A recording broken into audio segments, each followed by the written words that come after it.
Where are they going? They mentioned a mage and... So, Mr. Varka, are you acquainted with this Nicole? Or should I call her Mage N?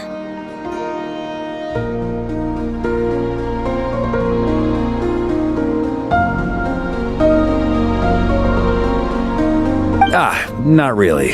From what I've gathered, Alice kinda took Nicole under her wing. Taught her how to speak in a more... Hard to imagine, Al. Yeah. Alice is a larger-than-life personality, I'll give you that.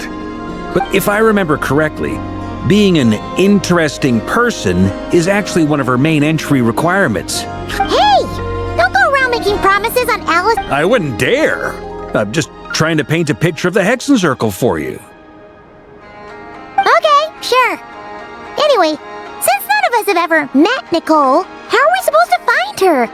We can't just go up to every woman in sight and ask, "Hey, are you Nicole?" Maybe something she's wearing will give it away? Like, Wait a minute. Alice never said Nicole was from Mondstadt. Oh, true.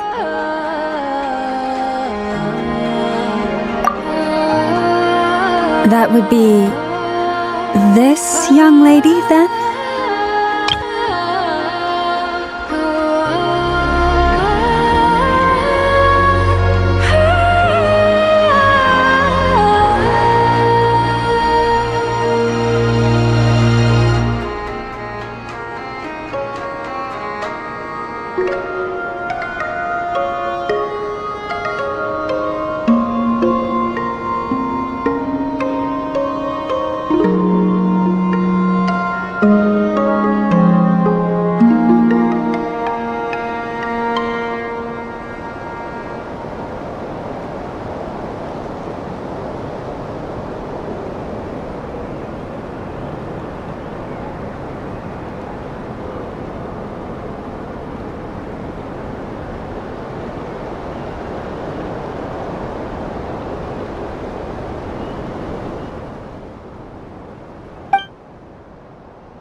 Sorry to disturb you, but are you Miss Nicole? Varka, Knight of Boreas of the Knights of Favonius.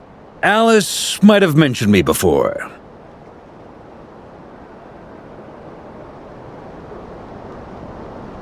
If we got the wrong person? Sorry. When I shook my head, I meant, no, Alice hasn't mentioned you before. Where is this voice coming from? My apologies. For certain reasons, I am unable to speak. This is the only way I can communicate with you. It might take some getting used to, but I hope you can understand. Hey, it's fine. I'm more shocked by the fact that Alice never speaks about me. I mean,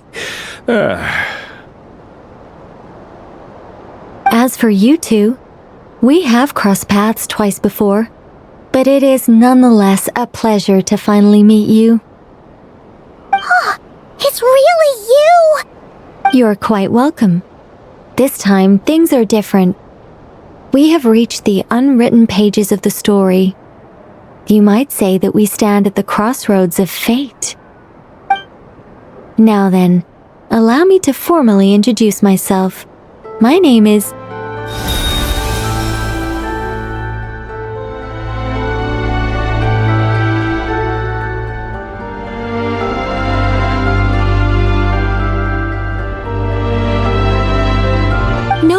No, stop!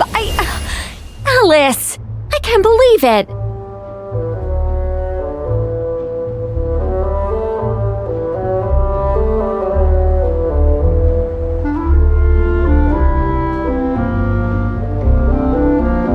I had a whole speech prepared. I'd agonized over every single word. She always picks the worst moments to ruin other people's plans. I'm so sorry about that. Alice took the liberty of devising some bespoke self-introduction magic, but I could have sworn I deleted all of the triggering conditions for it. How did it bypass everything? Oh, this is a very different side of Nicole than what we're used to. Don't worry about it. We've seen that in— Please go on, Miss Nicole. We'd love to hear what you have to say, or, well, communicate. Huh? Are they talking to this lady? Will you all promise to forget that horrendously embarrassing introduction? Sorry? Embarrassing? When?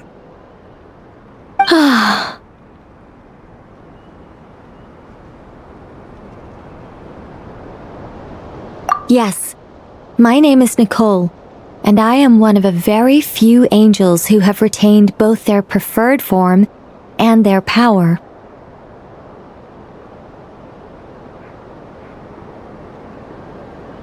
The Traveler and Paimon should be no strangers to this concept.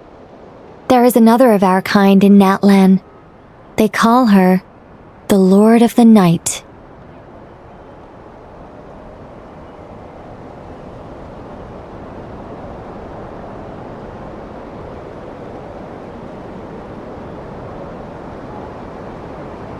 Alright! Paimon remembers her! Yes.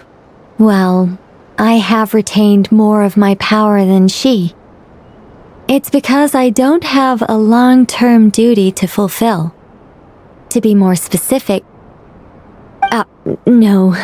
We'll be here all day if I get into the specifics. Moving on. If I'm not mistaken, you are here because you wish to learn how one might reach the moon beyond the sky.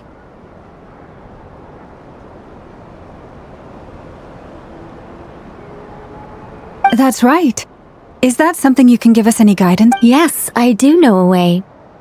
It began with the Hyperboreans, who lived after the War of Funerary Flame. Blank looks. Maybe I should start with the background of the war.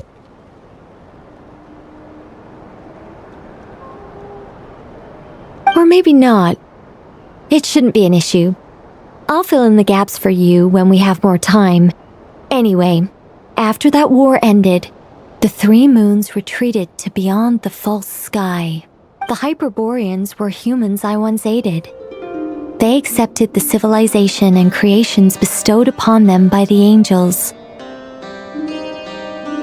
But despite accepting many blessings of the angels, many among them still held on to their faith in the moons. They were reluctant to accept the new order. Even after the War of Funerary Flame, they sought to contact the moon goddesses beyond the sky and But all three had passed away by that point. This mage has a unique method of communicating. Is she talking about the moons? Yes, but they did not know. And so, still they prayed for the moon goddess's mercy. After building titanic structures that consumed vast amounts of Kuvaki, at last they glimpsed the moons and heard their voices. But of course, they were gravely disappointed, for it was then that they realized the three moon gods. It is. Humanity was in a very sorry state at that time. The angels who had once aided them were gone, and the War of Funerary Flames had left them homeless and destitute. Just a second, I gotta ask. How relevant is all this history to the task at hand? Well, I mean, it's... Okay, it seems we've drifted into irrelevant narrative waters.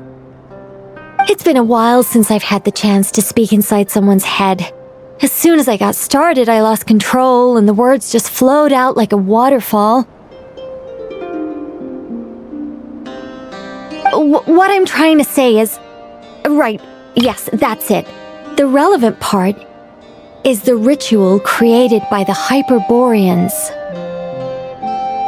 The fact that they bypassed the false sky and saw the true moons which means, with enough Kuvaki and a sufficiently stable connection, It should be feasible to send one person. Okay, so they built some... Oh, Is something wrong?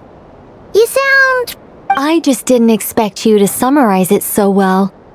It turns out I could have said all that in one word, if only I'd managed to... No, please, it's fine. This is invaluable knowledge. I'll be sure to record and preserve every... Oh, really? Well, in that case, I suppose I could backtrack and add some more detail. I did gloss over a few things so far. Whoa, whoa, whoa, time out. Let's summarize what we've got first. The Hyperboreans were the last ones to use this method, right? So we somehow need to find whatever structure they built and make sure there's enough Kuvaki to... Luckily, we have the moon marrow of both the eternal and iridescent moons, so we're all good for Kuvaki. Which means the key issue we need to focus on is finding the place. Yes. Although I expect the structure is long gone by. That said, what if we could take advantage of the phantoms to travel back to... Well, travel back isn't quite accurate. It's more like we'd be creating a handshake between 2 points in space-time. We wouldn't even have to pick a time when it still existed. It could just be a time when it's still... You look lost. Yeah, things got a little, technical there. Paimon's brain is reaching capacity. All right, let me think about how to put this more simply. Over the next few days, I'll search for phantoms that we can use. Once I find one that meets the criteria, I'll let you know, and by completing certain rituals, specific individuals will be able to enter the phantom and make it to the Hyperborean structure. If everything checks out, and it looks feasible, we'll just need to wait for Moon Prayer Night, and we can send the Moon Goddess back home. I'm really skimping on the detail here. Is this making any sense at all? I think so. For now, we'll just wait to hear from you.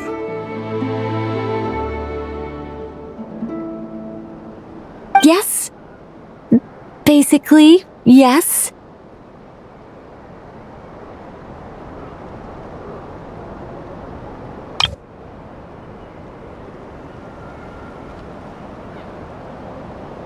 Great. Counting on you.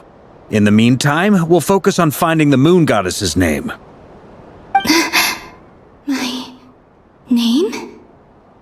Are they looking for a way to stop me from disappearing? Excuse me, Miss... Go on, Miss Nicole. This conversation was a little all over the place. I didn't catch your name. I am Lauma, of the Frost Moon Scions.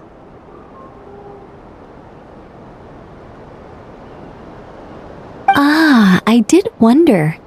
I noticed that you listened very intently when I spoke about Hyperborea and the moon's history.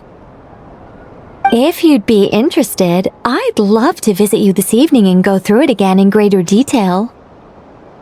Also, if you were serious about making a record, it would be too risky to simply write down the raw details as is.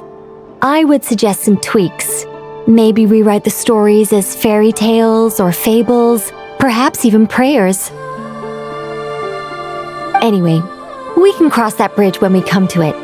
So, see you later then? Oh, and no need to prepare anything. Just a cup of tea will do. See ya!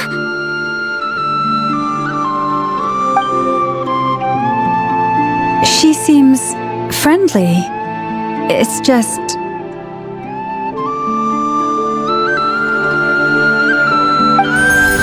It's so nice to find someone who's actually willing to listen. I've been dying for a chance to finally go through all this systematically from start to finish. Any longer and I'd probably start... Now Paimon gets why Alice told us to mind our heads. Ha ha ha ha, what did I tell you? A lot of quirky people in Alice's orbit.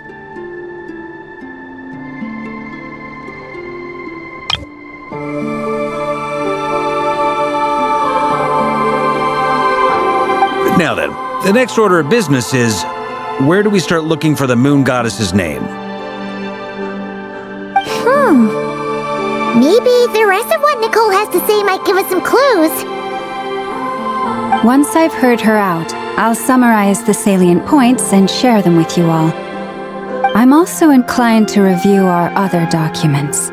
Yes, our faith was first established by our Hyperborean ancestors, but many of the more factually accurate records are from after Kuthar's birth. Sounds like we're gonna follow Columbina's journey through Devat, huh? In that case, we'll start by heading to the Frostmoon Enclave.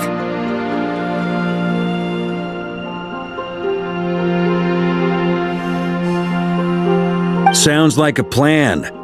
Take this with you. I'll see about getting in touch with the Fatui. It'll probably just be Arlecchino and Sandroni again. They're the only ones who would want to help. Thank you, Mr. Varka. Don't mention it. Honestly, I'm more comfortable dealing with the Fatui than prying into the details of a young lady's childhood. Catch you? I should follow them, just in case there's some way that I can help.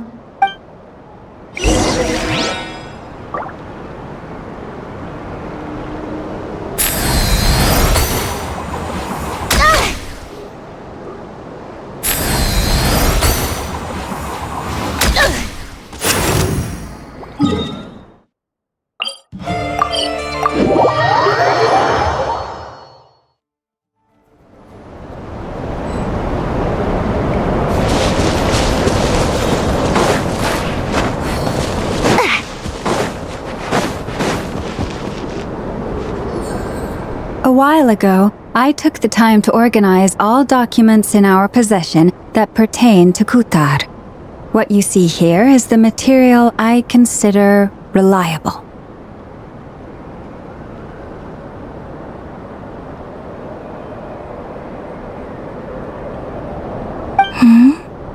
You're saying there's unreliable material too? Yes. Most of the information we have was transmitted through an oral tradition. Inevitably, some of her stories were mythologized and deified over the years through countless retellings. That's why I organized them into reliable and unreliable. There's no sense seeking answers in history unless we can ensure the veracity of the historical record. Makes sense. All right, let's take a look through.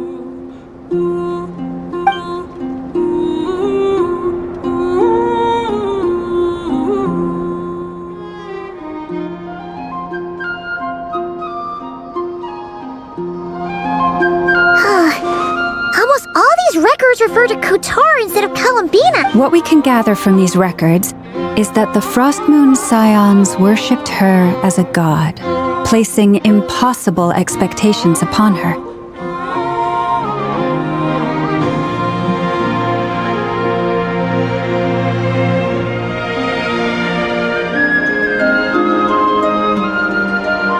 I cannot fault them for their earnest faith. I imagine that none of it resonated with Columbina.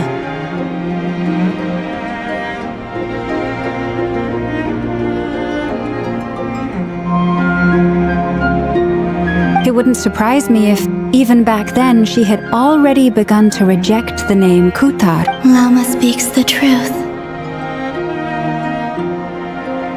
When I heard them call upon Kuthar with hope and expectation in their voices, they may as well have been calling upon somebody else.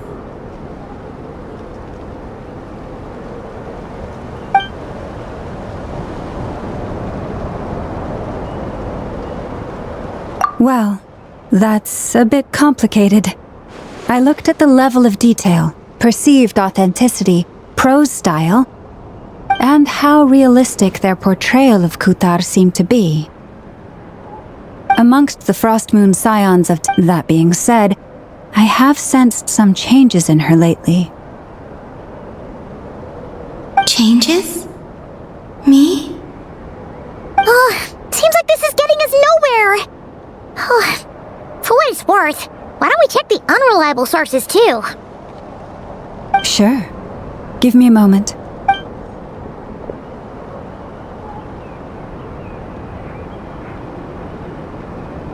Exerting but a fraction of her divine might, Kutar sheared a great mass from the snow-capped mountain and... Yeah, right. That doesn't even begin to pass the sniff test. The 3 moons are not but lies through and through. Only 1 moon has ever shone for us, and Kutar is her name. The vast majority of ancient texts are filled with fanciful tales like these. I trust you understand my criteria a little better now. Kutar did not speak, merely gazing into the distance in silence. And where her gaze landed, this was her prophecy. Clearly, whoever wrote this text never even met Kutar. Otherwise, they'd know that her eyes are always closed. What about you, Traveler? What are you reading? Come on, let Paimon see. The child wished to build a wooden nest with which to shield a fledgling bird from the cold. But being so young and lacking in strength, the child could not snap the branches from the trees. Kutar was passing by. Upon seeing the child, she summoned forth the Kuhenki, who built a beautiful nest for the child. I remember that. Not knowing the meaning of Kutar's divine intervention, the child dared not to respond, and thus ran home to call their parents. But Kutar was gone. The moon chanter declared the event a miracle and took the nest as a relic, placing it on high for all to see. Yet, no further miracles were bestowed, and this matter was forgotten in but a few years. Huh. Any thoughts after reading that? Yeah. Palomina probably just wanted to join the kid in making nests. I'd originally considered this a fabrication, because Kutar did not perform any similar actions, but now that I think about it, it does... She didn't know how other people would interpret her actions. She was probably worried about making things difficult for people, and so she gradually stopped joining in. Yes. Oh, that's so sad.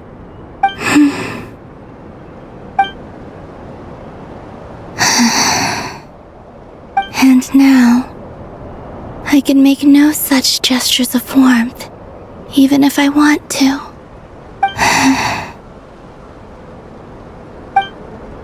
Still no name. That's a bit of a shame. But we did learn some interesting stories. That's gotta count for something. Varka said he was gonna set up a meeting with Arlecchino and Sandrone, right? Let's go back to Nasha Town and see how he's doing.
Let's see.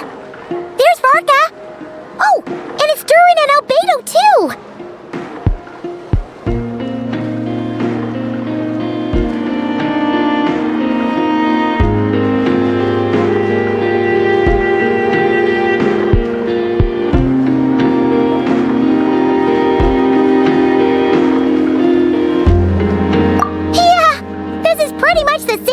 We bumped into each other last time. I convinced them to stick around a little longer. We were all waiting on people, so I figured having a little company would help pass the time. So you've been waiting for us? Does this mean that you've already arranged things with the Fatui? Sure does. Now you're back, we can go meet up with them together. How'd your investigation at the Frost Moon Enclave go? Well, we didn't find out Columbina's true name. But apart from that, it went pretty well. Aha, just as well that I didn't tag along then. I'm sure our moon goddess wouldn't want every man and his dog knowing all about her private life. Still, desperate times, desperate measures, I guess. Someone had to do it. So, Varka was waiting on us, but what about you two? Are you waiting for Alice? Oh no, we already met with her. We discussed that experiment I mentioned to you last time. Oh, and she also handed me this communication device.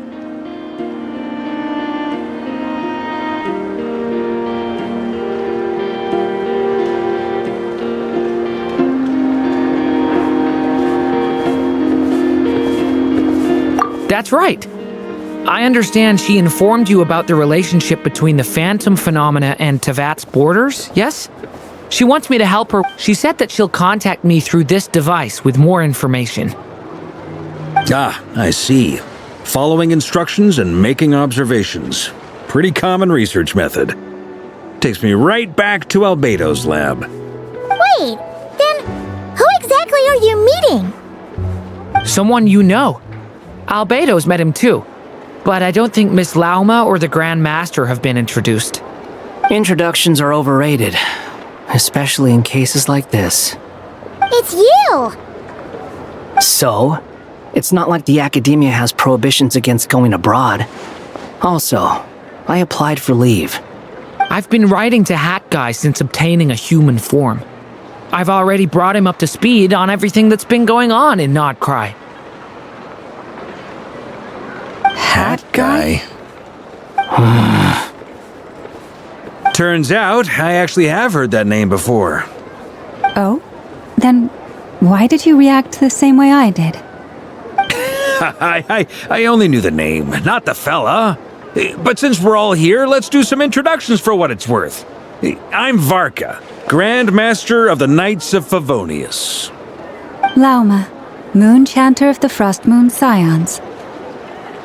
And I'm a Driosh from the Vahumana Darshan of the Sumero Academia. Hat Guy. Good to see you again, Mr. Guy. I believe we last saw each other on the boat right here. Mind you, the only reason I came here is because there's someone I want to look into. Who's that?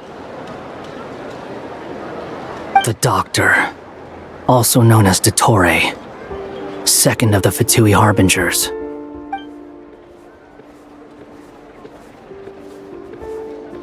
From the tone of your voice, it sounds like there's bad blood between you. I was reviewing our archives and noticed that a lot of information about him was missing. Left a bad taste in my mouth. That's all there is to it. Dottore, or Zondique, as he was then known, once studied at the Academia, but he got kicked out before he could graduate.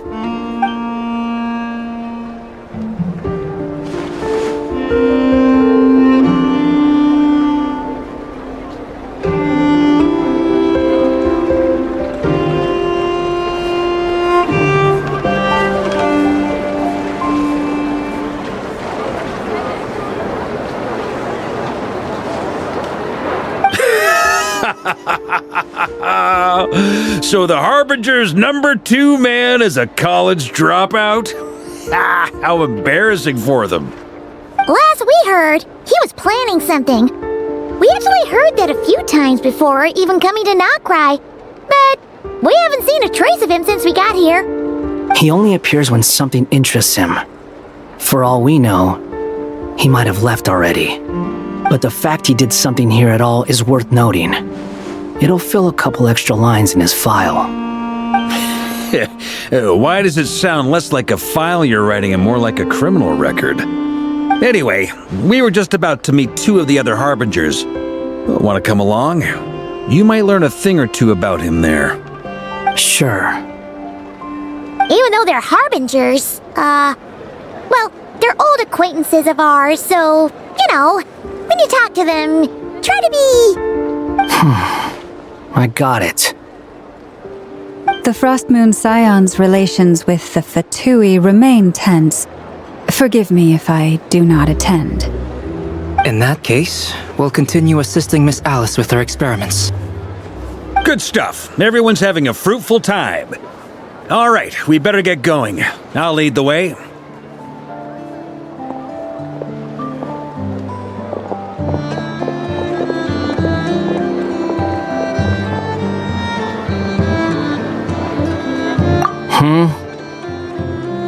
Well, yeah, that's obviously part of it. But I'm not the only one who has a score to settle with him. Neither you, nor Lesser Lord Kusanali, nor I want to see him meddling with things again.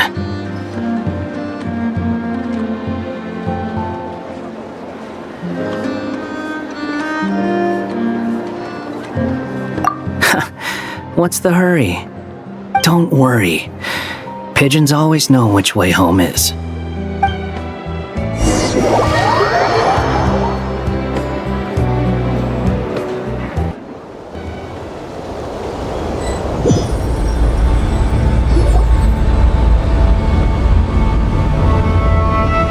You made it. Who is this? A scholar from Sumeru. They call him Hat Guy. He's an old friend of the Travelers. Wait, this is the academia representative you wrote about? He doesn't exactly look the... I believe this will prove my identity. You'll notice it bears the seal of the Sanctuary of Surasthana. Well, what do you know? So it does. All right then. My mistake. It's fine. I expected as much. What? So as I mentioned in my letter, the Academia's got its eyes on Dottore. But this matter remains top secret. Apart from those assisting in the investigation, the fewer people who know, the better. If anyone asks, I'm here in Nodcry to pursue my personal academic interests. Gotta say, Varka, you did pretty well to keep all this under wraps for so long. You flatter me.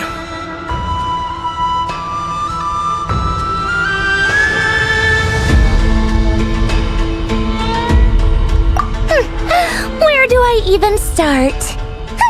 Remember that time we fought Rerir at Star Sand Shoal? He sure let me have it then, didn't he? I'll bet Dottore had that all sketched out, with me as his convenient little pawn. He could not care less about us if he tried, but hey! The feeling's mutual. Does Dottore really strike you as the sort who values his relationships with his Fair point. Which is why I always keep my guard up whenever he starts making suspicious moves. To that extent, our motivations align. On top of which, I consider you trustworthy people. Now, back on topic. In the wake of the Reikir of Solnari episode, Sandrone and I grew suspicious about Dottore's complete inaction during the entire affair. He never lets anyone in on his plans. The more he cares about something, the more secretive he gets. Indeed. Perhaps he believes that by keeping a low profile, he can avoid trouble. But that trick isn't going to work on his colleagues. Yeah, I mean, he's been researching the ancient moon's remnants. And he's been trying to get his paws on the moon marrows. Only an idiot would believe he doesn't have something more planned. With this in mind, I returned to Snezhnaya and relayed my thoughts to Her Majesty the Tsaritsa, entreating her to have him recalled. That's pretty direct. Did the Tsaritsa agree? Yes. I made it abundantly clear that the Fatui's business in Nodcry is almost concluded, and we do not need 3 harbingers in this territory. Accordingly, Dottore has returned at her orders. I imagine he is continuing with experiments, which no one besides he would ever have any interest in. Common sense might mean nothing to him, but he's not stupid. He knows that no good can come from opposing the Tsaritsa. Smarts alone won't get him all the way. He needs the Rooster's resources and Regrator's Mora. both of which the Tsaritsa can strip from him by waggling a finger. But doesn't he have a track record of publicly following orders while going against— Wouldn't put it past him. We worked together on a research project once. Only briefly, but it was enough to show me that we're fundamentally different people. He has no interest in doing things methodically, stage by stage. His thoughts jump all over the place, and the moment his curiosity is satisfied, or he gets the results he wants, he disappears. The only similarity we share is that, once we set our minds on doing something, we will see it done, whatever it takes. Oh, we definitely saw some of that in your battle with Rerir. You got so competitive. Ugh, do not remind me. Then I believe we all concur. Dottore will not simply give up. Fantastic. Now this is turning into a whole day of unpleasant. Are you talking about the moon marrow stuff? He also strikes me as the kind of person to disregard experimental regulations, ruin all the equipment, and go way over budget. Then leave the first person he can find to deal with the fallout. Exactly. This one time, he was running some high-temperature experiment and the substance exploded. But does he care? No. He orders his subordinates to open the device so he can observe the results, which causes the gas inside to leak out. That gas was poisonous! If I hadn't been there, who knows how many people might have died? And after all that, he left while I was still cleaning up after his mess. What a waste of time, he said. Waste of time? The nerve! He wasted my time! You've been bottling that up for a while, huh? Hat guy, I must say, you seem awfully familiar with internal Fatui affairs, especially when it comes to Dottore. Thank you, Lady Harbingers, for providing such valuable information. I have no other questions for now, so I'll be on my way. Wait, what? You're just gonna leave? You're welcome to join if you want. Ugh. Just when Paimon thought he'd finally mellowed out. He makes quite the impression. I'll say, I've met tons of headstrong people, but not many of them would join me in bad-mouthing Dottore. Anyway, back to the main agenda. Barca, you said that Columbina has gone missing? Or rather, disappeared. Yeah. We're working on building a connection between her and this world. The simplest method is to find out her real name.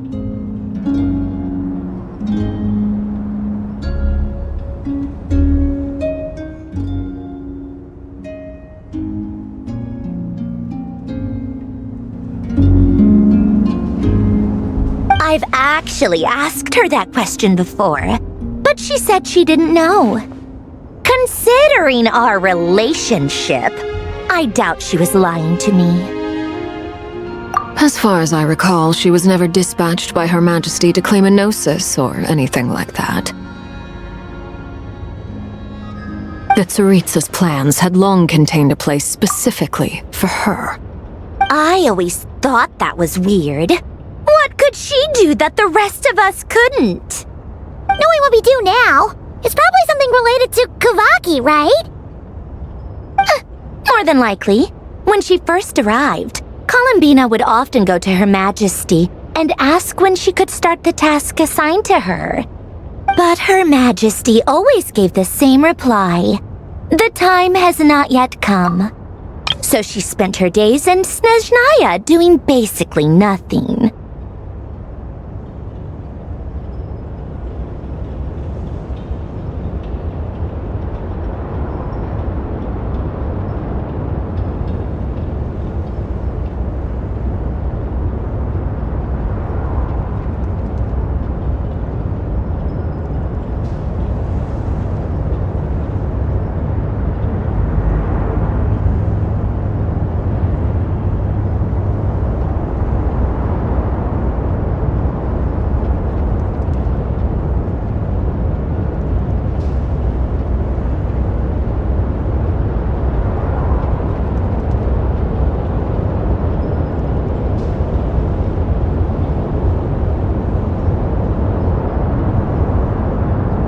The Tsaritsa has summoned a beautiful blind maiden to be a harbinger, giving her the third seat by virtue only of her enchanting voice. It was a dumb and stupid rumor, but the reality of the situation made it hard to refute. And what happened after that? I imagine she stopped caring. She no longer seemed to care why she had been recruited, and Her Majesty never gave her any missions, so she just continued to sing in the flower garden. For my part, I was busy. So busy, in fact, that watching someone be that idol had me fuming. But still, I got the sense that she had long been used to a life of other people claiming she was needed when she wasn't. I just felt that having a place to stay would cost me something eventually. And so I waited quietly for the day that I would have to pay the price.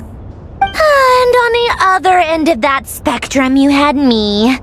Someone once told me that I had the lousiest work and the toughest luck. That's a good way of putting it. I forget who said it, but those words have always stuck with me.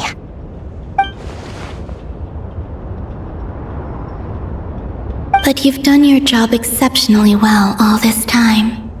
Because at heart, you are a conscientious person. What is it? Something come to mind?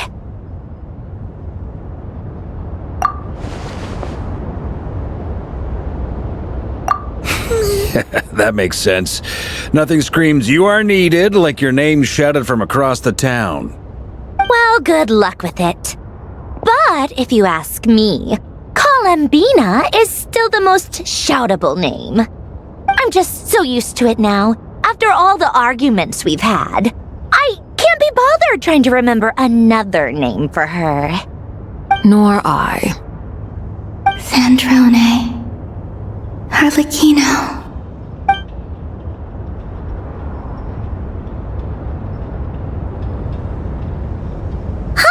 It's a Sealy! Does that mean Nicole has news for us? Ladies, I thank you for your hospitality. If the chance ever comes up, I definitely owe you both a drink sometime. I'm sure it will. You can make your own way out. Heck, you've been here enough times, you probably know your way around better than I do. Okay, time to do what adventurers do best. Follow that Sealy!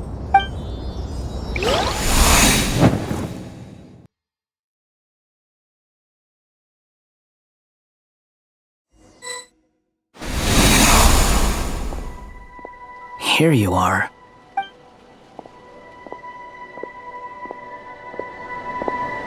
Oh, hat guy. How come you're back so soon? Did things go all right? Fine. Dotori's been summoned home by the Tsaritsa. Couldn't get much more than that. How about you? Any progress with the investigation? Unfortunately, we've tried everything. Different phantoms, different locations, different points in history. But the results are the same each time. Abyssal monsters roaming the land.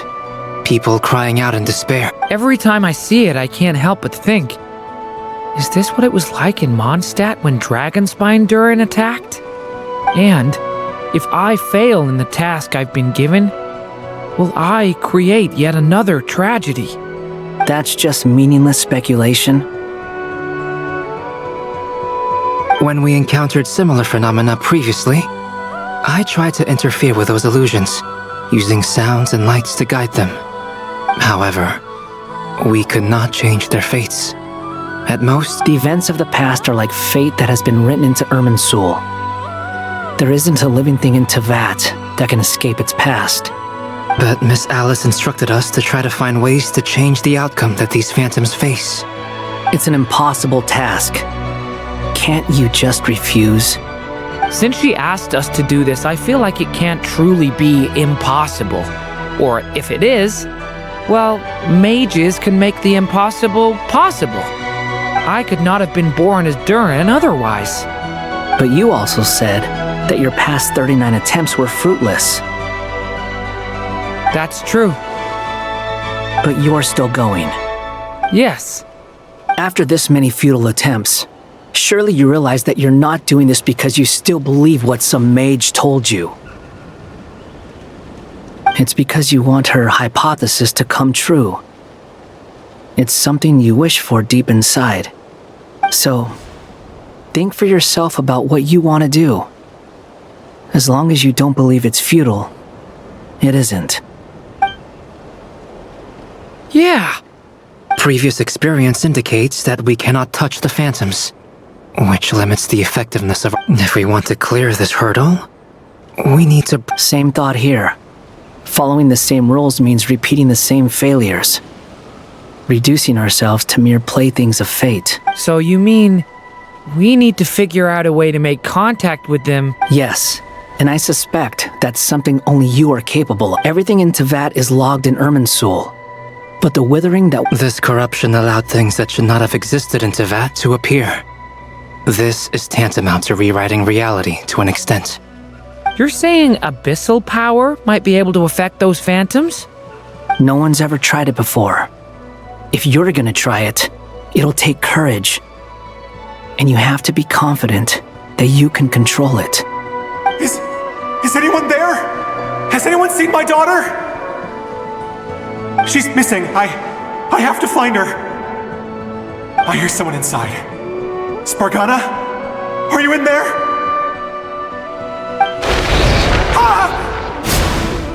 If I can use my abyssal powers to warn him that there is danger here, maybe it'll change his decision. Maybe he'll stay away. Yes. The important thing is not the nature of the power, but rather to intimidate and obstruct. Sounds about right for the Abyss. Let me try. I should be able to influence that thing. Have you seen a little girl? What? This isn't the time for that! Just run!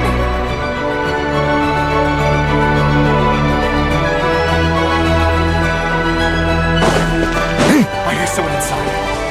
Spargana? Are you in there?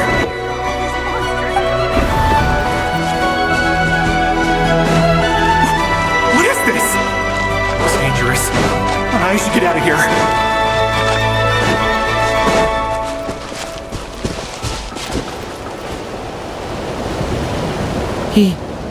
He really left. Don't celebrate too soon. Follow him. See what he does next. monsters approaching from the front. You need to stop them and create an opportunity for him to hide.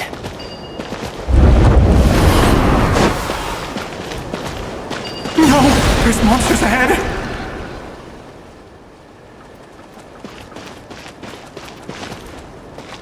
Wait, is that the barrier I saw earlier? Why is it appearing now? It's as if someone's controlling it. The monsters are gone. Is it safe now?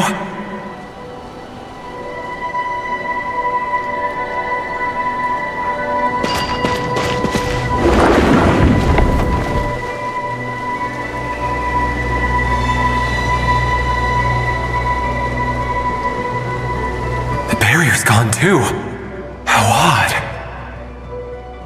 Anyway, I guess I'll keep going. Quickly, let's keep up.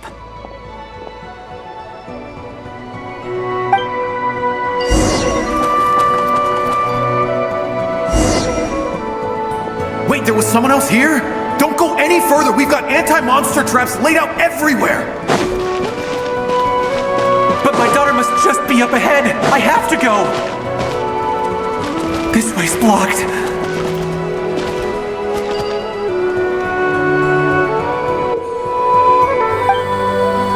We might be able to use the explosives over there, but we need to take care not to hurt him.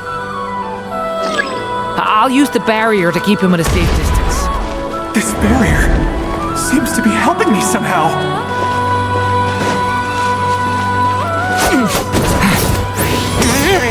Hey, wake up!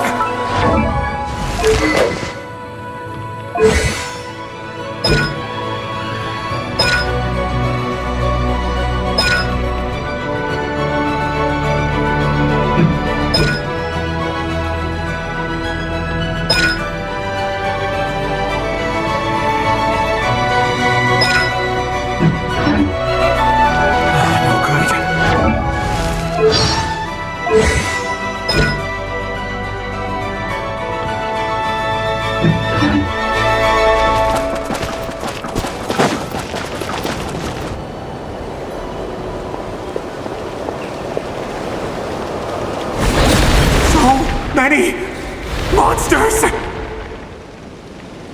There's still a chance, Durin.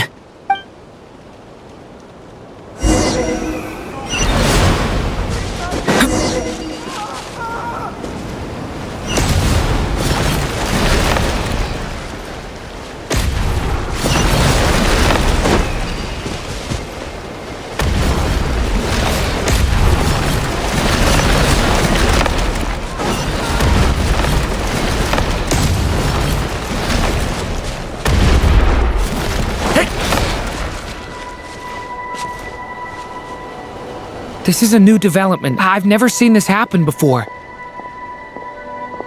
We might just be able to save this person.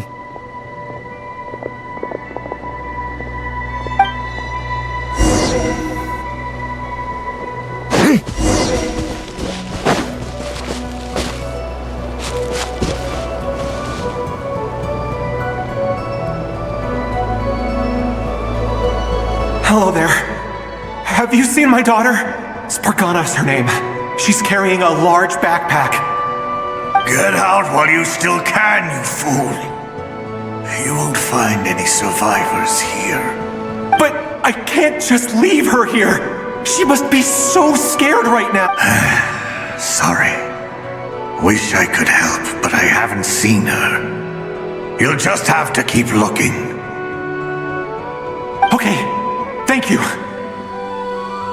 If I do find her, I'll get her to shelter and come back for you. Don't bother. I've got nowhere left to go. What's that noise? No, if he goes inside, he'll be walking...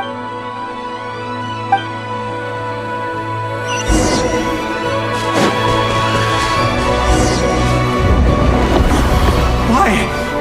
How will I know where Spargana's gone like this? You know what? I'll trust this strange barrier. It's got me this far after all.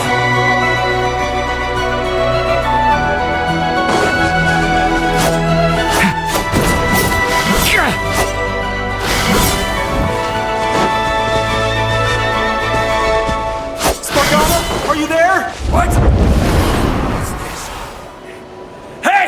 Let us out!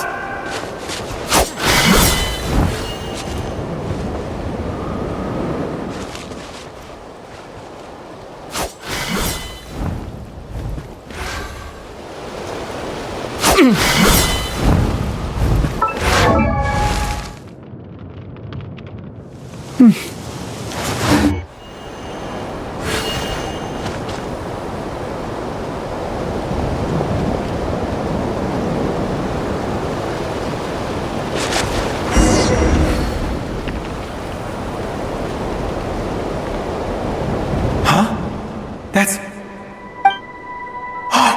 Yes, it's one of hers for sure. That's her name on it. Durin, just like last time. Use the explosives.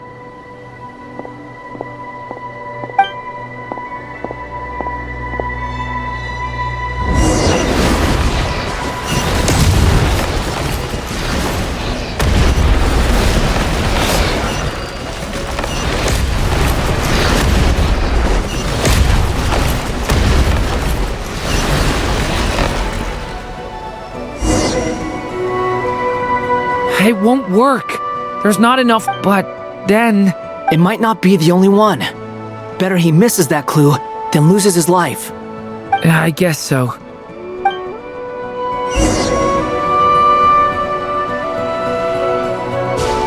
Stop him, Durin. We can't let him get any further in. That's my daughter's book! She's passed this way! Why? Why won't you let me go in? I've searched and searched and searched just for this! But how will I find her without any clues?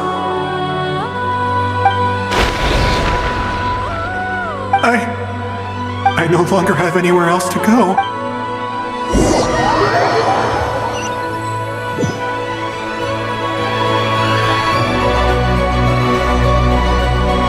I'm sorry. I'm so sorry. He refuses to go anywhere else. Whether he opens this door or not, all that awaits him now is death. We couldn't change his fate. Albedo? Hat guy? Let's...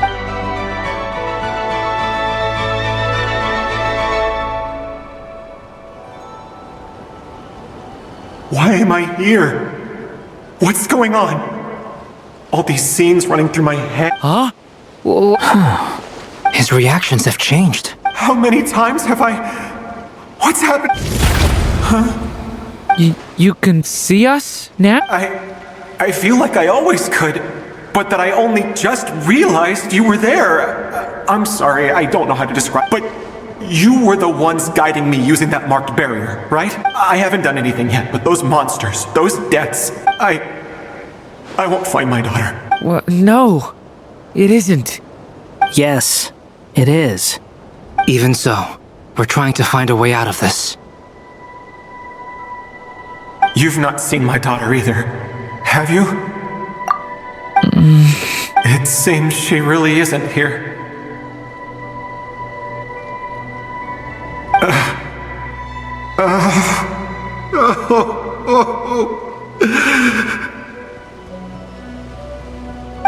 I'm sorry we couldn't help you.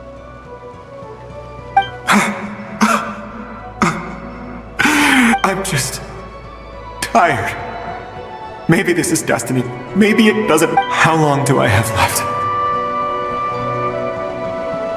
Experience says 15 to 20 minutes. 15 to 20. Thank you for all your help. Let's rest a while. You look exhausted too.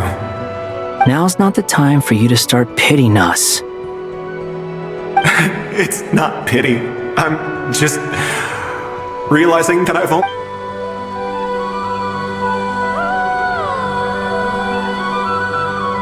You say you're from Mondstadt, yes? A place with windmills, where people enjoy limitless freedom?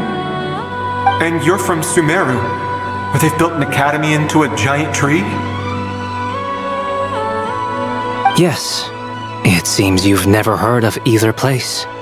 Those names are unknown to me, I'm afraid. I have, but I see. That was where my ancestors once lived. What about Delph? I've never heard that name.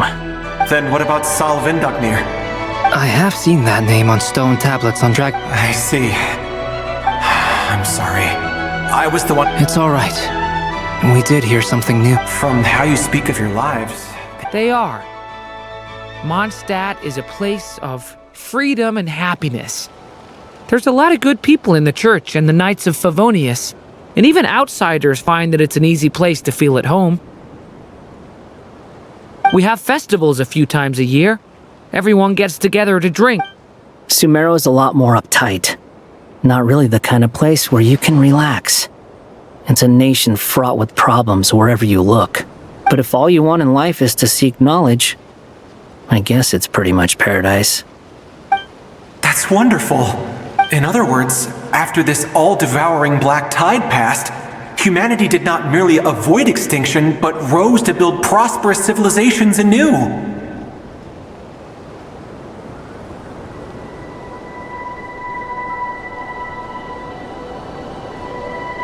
I mean, I can see you all... That's true. Well, time's almost up. Let's part ways, I think. The chances are slim, I know, but I'd like to spend these last few minutes looking for Spargana. If things work out, I'd love to tell her about what I've heard. May we meet again. Well, or not, most probably. In that case, may your wishes come true.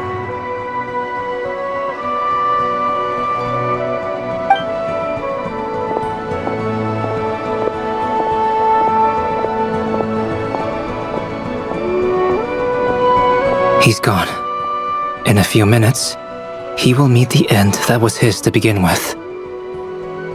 The ending of this tale did not change, but I believe that we've just made the most progress we have yet. May your wishes come true. If only it were so simple. Hat guy, could I ask... You've never talked about your past. It seems complicated, and It weighs heavily on you, too. Would you be willing to tell me about it? I mean, sometimes it's better to get things out in the open. Take that guy we tried to help, for instance. At least he said goodbye with a smile, right? I know about Albedo's past. Our experiences are very similar, and he created me. As for you, you're my first friend, and you've witnessed every step I've taken. But by comparison, I know nothing about you. Either way, I mean, we're still best friends. But if I knew more about you, I might understand your thoughts a bit better. I've told you about myself. I'm a student at the academia. And what did you do before that? Prepared for the entrance exam? All right. If you really don't want to talk about it, I won't press you any further. I was a puppet built from the branches of a white tree, using technology left behind by the Conrian schools of mechanical engineering. A white tree? You mean an Irminsul tree? Yes, a branch of Irminsul that was once connected to the main tree. So you had a human creator too? Yeah, but my creator abandoned me after deciding that I was a failure. After that,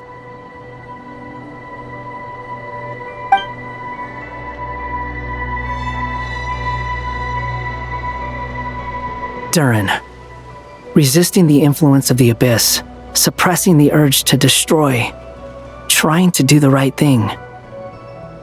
None of these things are easy, but no matter how hard they are, trying to rewrite past wrongs is far harder. You asked me if you would create a new tragedy if you failed. I told you there was no point speculating about that, but the real answer is, yes, you absolutely will. That guy. But at least you've got people here to help steer you away from the wrong path. So, just keep aiming towards the light. I will. I promise. All right, break time's over. Hello? Durin speaking. Hello, friends, it's me! What have you been up to, I'm detecting some unmistakable fluctuations here at the border. The amplitude isn't particularly high, but they're completely different signals from the ones before, and the scale is comparable to those I've detected previously. Alice, we were unable to save that person. However, he appears to have retained a portion of the memories gained through that cycle, and was able to hold a conversation with us. I see. Well, it is rather odd indeed. It definitely merits further attention. Could I trouble you to keep trying the same approach? I need to gather some more data. Counting on you. I should probably have Nicole come and check this out as well.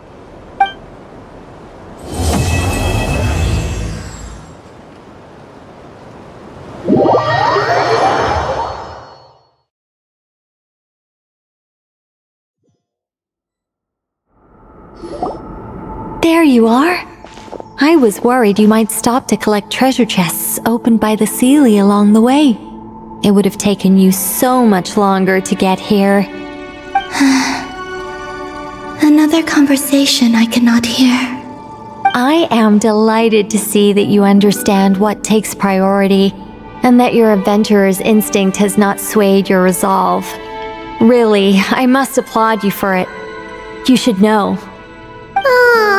Paimon's head. Okay, I'll try and keep it short. My senses are telling me that this is where we shall find the entrance to the ruins. Oh, cool! Well, what are we waiting for? Let's open it up and see! Patience. This was a sanctuary of great importance to the Hyperboreans. A special process is required to open the gate. Oh! Like the place that housed the Eternal Moon's marrow?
Remember what you were saying? Fine. Think of it as a test. Pretty sure Lauma would ace that test. I also have, therefore, I've done some. I'm with you so far. How do we get the Kuvaki in them? The easiest way would be transfusion. Take some Kuvaki from Nodcry's soil, put it into the bloodstream, and get it circulating in the body. So we're going to cheat on the test? Precisely. Huh? Sorry? Does the idea— No, that's not it. I suddenly had an idea. Ooh, what is it? It's about Moon Prayer Night. I figured out a way for Kutar to join in the festivities. Huh? But as Paimon said, we need to have our priorities straight. Let's get back to the test. I'll follow up with Nefer on the festival arrangements. Okay. Anyway, is this really the best method we have? A Kuvaki transfusion sounds dangerous, no matter how you slice it. If you think that's dangerous, wait till you hear the other methods. I'd be more than happy to go through them if you'd like. There are several. No need, we're good. Let's go with this one. Very well. Kuvaki transfusion it is. Now, I should mention that the risks can be greater or lower depending on individual compatibility. It would be rash to simply infuse the Kuvaki and hope for the best. If the body rejects it, the reaction can be quite severe. The symptoms are similar to another condition that some people living here suffer from, known as congenital Kuvaki sensitivity. So, before we execute our plan, I will perform a simple test of my own to see who is compatible and who is not. Once that is done, we will have to complete the resonance process as rapidly as possible. The participants must remain stationary while the Kuvaki circulates and bonds with them, and they mustn't eat or drink anything. What? No eating or drinking? That's some hardcore fasting. They'll all be monks by the time they're through.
What are they talking about?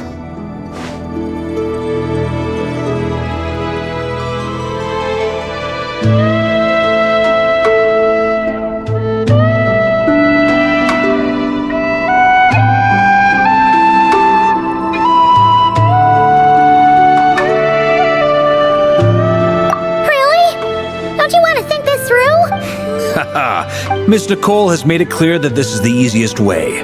The way I see it, there's nothing else to discuss. It's time to step up.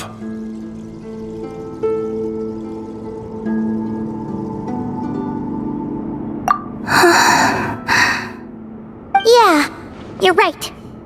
In that case, Paimon volunteers to be captain of logistics. She'll keep the fires lit and grab some spare clothes to keep you comfortable.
Then we'll start with you first, traveler. Please step forward.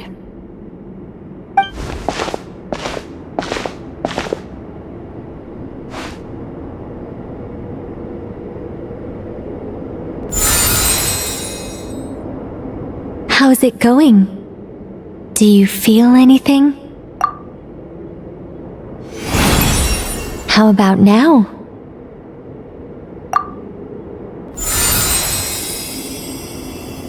And now?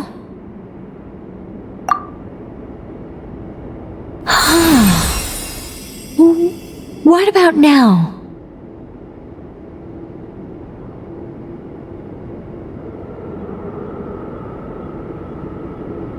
You guys!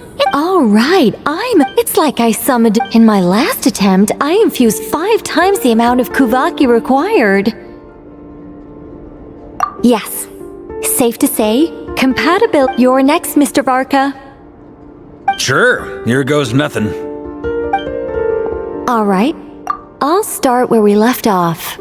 5 times the required Kuvaki dose.